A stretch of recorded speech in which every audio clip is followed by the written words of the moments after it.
describe, or could you name some of the working groups that are part of the CFC and how the CFC's collaborated to help them develop their projects? So first I'll start with some of the projects that have kind of matured out of the CFC, but they were founded within the CFC. So the Hive Cafe Co-op is a really big one that now is its own autonomous entity and its own cooperative. But that organizing for the development of that cafe really started within the CFC.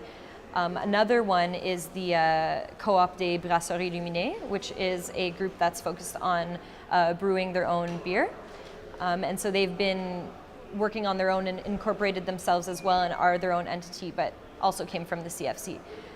What we have now currently are different projects. So one being Le Campus Potager, which is a very, very popular project that has lots of volunteers, and they do on-campus gardens. And so they're simply growing food, but it's a really big step towards food sovereignty on campus. And they have their own markets that they've started up that are bi-monthly, but they also work to provide their harvest to our allies such as the Hive or the Farmers Market and places like that. So they've been really successful in the past year. We also have another co-op development project called the Burritoville Co-op Project. This is a restaurant that's been in the Concordia campus area for a really long time. And we've been working with the owners of the restaurant to purchase their business and convert it into a solidarity cooperative. So that's been off the ground in the last year. We also work with different stakeholders on campus on the Loyola Greenhouse project.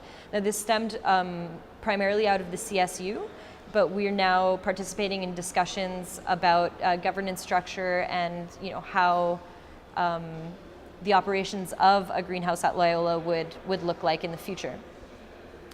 Another working group that we have is called Bike to Farm.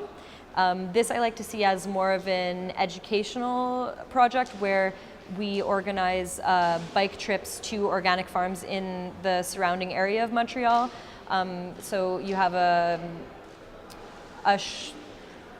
doable bike trip, so not too long, but long enough that to an organic farm, and the idea would be that you camp for a weekend on that farm and also participate in different jobs on the farm, and they often get to eat a lot of the food that's produced there and just be more connected to kind of food production and how that works. And it's a really good project to just connect people to their food.